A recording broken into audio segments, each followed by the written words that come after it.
Bonne graisse ou mauvaise graisse? Les graisses sont des biomolécules très puissantes. Malheureusement, les sociétés industrielles modernes les utilisent beaucoup trop dans la manufacture alimentaire. Parlons d'abord des mauvaises. Elles sont connues sous le nom d'oméga 6. Elles sont normalement des graisses polyinsaturées, donc théoriquement bonnes. Mais le problème est qu'elles s'oxydent très facilement.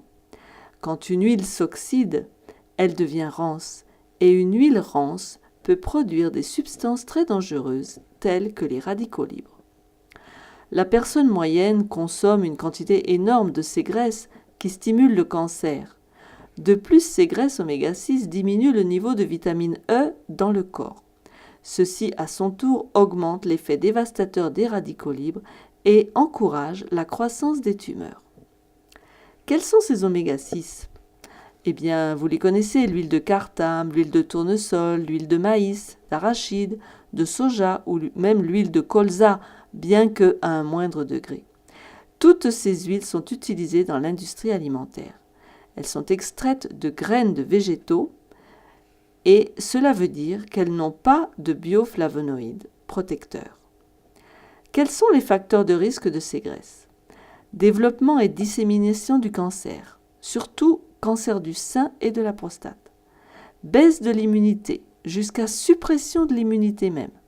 Augmentation de l'inflammation et donc du cancer. Augmentation du taux d'œstrogène et de la testostérone.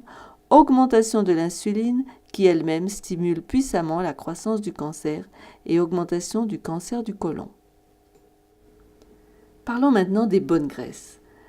On les appelle les oméga 3. Ce sont des acides gras polyinsaturés à longue chaîne qui incluent un certain EPA, acide eicosapentaénoïque. Cet acide gras a de nombreux avantages, en particulier pour le cœur. Il diminue l'agglutination des plaquettes sanguines, qui sont responsables de la coagulation. C'est important car de cette façon, il y a moins de chances qu'un caillot se forme qui pourrait obstruer les vaisseaux sanguins et ensuite, vous comprenez le système, provoquer une attaque cardiaque. Les oméga 3 ont tendance à diminuer la tension et diminuer les triglycérides. Quand on prend des graisses oméga 3, on voit certains désordres s'améliorer grâce à l'activité anti-inflammatoire de ces graisses. La base des oméga 3 est un acide gras que l'on appelle l'acide linolénique. Le corps utilisera cet acide pour fabriquer EPA et tous les autres composants des oméga 3. Il n'est pas à confondre avec l'acide linoléique qui lui est un acide gras oméga 6. Où est-ce qu'on trouve ces oméga 3 ? Dans les graines de lin, l'huile de lin, les noix, l'huile de colza, l'huile de germe de blé, le soja vert, les épinards. Je vous donnerai peut-être un exemple de quantité pour une cuillère à soupe d'huile de lin. Vous avez 7526 mg d'oméga 3. Et pour un quart de tasse de noix, 1703 mg. Donc ce sont de bonnes doses, ce sont les plus riches. Ces oméga 3 sont essentiels au fonctionnement du cerveau. Ils stimulent l'immunité, diminuent l'inflammation et suppriment la croissance tumorale. J'y reviendrai un peu plus tard. Diminue aussi la coagulation, améliore la fonction cérébrale, dont j'ai déjà parlé, donc va avoir un effet intéressant pour diminuer la dépression et augmente l'efficacité de la chimiothérapie. Je reviens maintenant sur la question des oméga 3 et du cancer. En 1936, des chercheurs reportèrent pour la première fois comment des animaux de laboratoire nourris de bonnes doses d'oméga 3 avaient une réduction de croissance des tumeurs. Malheureusement, la nourriture en manque souvent pour diverses raisons. L'industrie alimentaire retire ces graisses et les remplace par un type de graisse pro-carcinogène, les oméga 6 justement. Les animaux qui broutaient l'herbe autrefois en avaient dans leur tissu, mais aujourd'hui, par les méthodes d'élevage, les animaux consomment des céréales qui ne contiennent pas ou peu d'oméga 3. Un autre élément intéressant à noter, c'est le rapport entre oméga 3 et oméga 6 dans un même aliment. On calcule qu'à l'heure actuelle, la proportion entre l'acide linoléique oméga 6 et l'acide linolénique, donc oméga 3, en Amérique du Nord et peut-être ailleurs, varie énormément. Ce qui autrefois était une proportion de 1 pour 1 est devenu bien différent. On va maintenant jusqu'à 20 ou 30 pour 1 contre 1 d'oméga 3. Normalement, une bonne proportion serait entre 2, 5 et pour 1. Et la recommandation de l'OMS est de 5 à 10 pour 1. À ce propos, je voudrais vous lire une citation de Madame Ellen White qu'elle a écrite en 1901. Elle voyait des montagnes de difficultés en ce qui concerne l'industrie alimentaire. Au fur et à mesure que nous avancerons dans le temps, nous aurons à rencontrer de très graves problèmes d'invention humaine qui apporteront beaucoup de perplexité. Ceci a été écrit en 1901 et dans les années 1920, on a commencé à transformer les aliments sur le plan génétique particulièrement et on a ajouté plus d'oméga 6 et retiré des oméga 3. Ce qui fait qu'aujourd'hui, d'après le service américain pour la nourriture, par exemple, je prends le sésame, une tasse de sésame contient 30 780 mg d'oméga 6 contre 541 mg d'oméga 3. Vous voyez que la proportion d'oméga 6 par rapport aux oméga 3 est beaucoup trop élevée, ce qui déséquilibre et augmente l'inflammation et diminue bien sûr la lutte contre le cancer et d'autres problèmes d'oxydation. Et le sésame n'est pas le seul en cause. Il y a aussi les pommes de terre, les céréales, qui ont non seulement été modifiées au niveau des protéines et des amidons, mais aussi des graisses. Il en est de même pour le cajou, pour les cacahuètes, même pour les noix. Tout a été totalement transformé. C'est pourquoi un bon conseil, ça serait de choisir des produits biologiques. Sinon, vous avez à peu près l'assurance que vous prenez des produits qui sont importés et ils peuvent être importés des États-Unis avec donc des OGM. Je prendrai juste un autre exemple.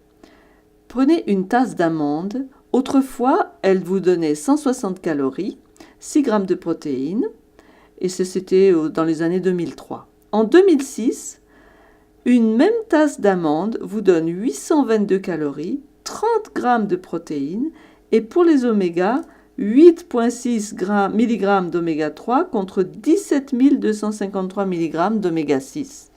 Oui, parce que on veut faire maintenant du lait d'amande et il faut que ce lait d'amande ait un goût de vache. Alors on y ajoute des amidons, on y a ajouté du sucrose, du galactose. Vous savez que le galactose, c'est le lait de vache, se trouve dans le lait de vache. C'est le sucre du lait de vache.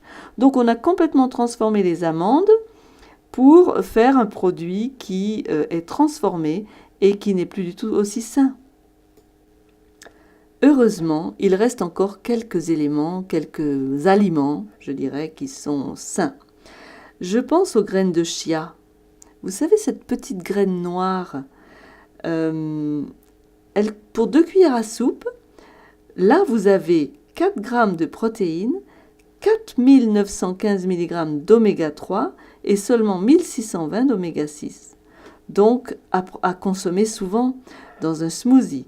Mais attention, faites-les tremper 6 heures avant dans un peu d'eau chaude et le lendemain, vous pouvez les mixer avec des fruits, ajouter un peu de graines de lin même, un peu d'huile de lin et vous avez là un produit très riche en oméga 3 qui va vous aider à rétablir les fonctions antitumorales, anti-inflammatoires, bonnes pour le cœur de ces merveilleux oméga 3.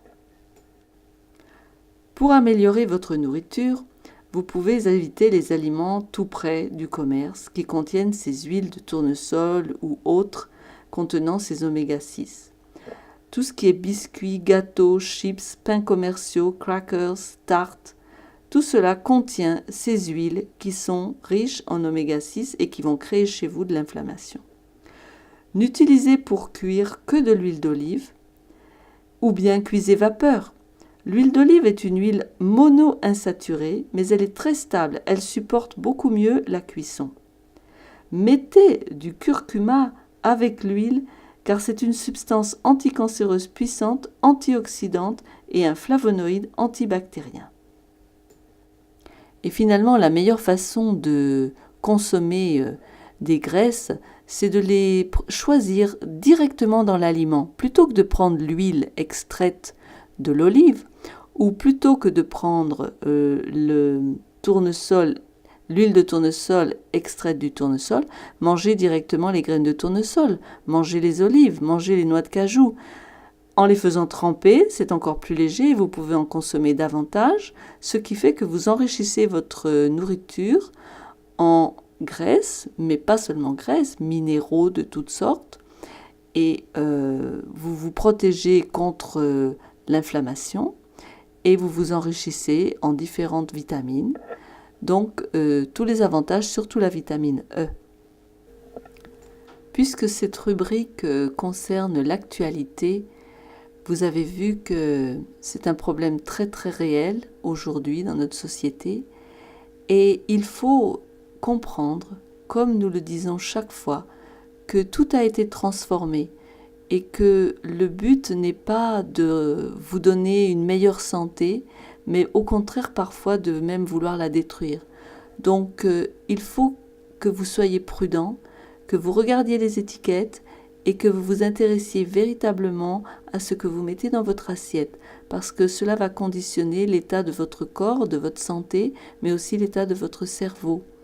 Et comme nous le disons souvent, notre cerveau, c'est ce que nous sommes, c'est notre personne, et nous désirons que chacun de nous puisse jouir de la joie, du bonheur et de la vie, et dans de bonnes conditions.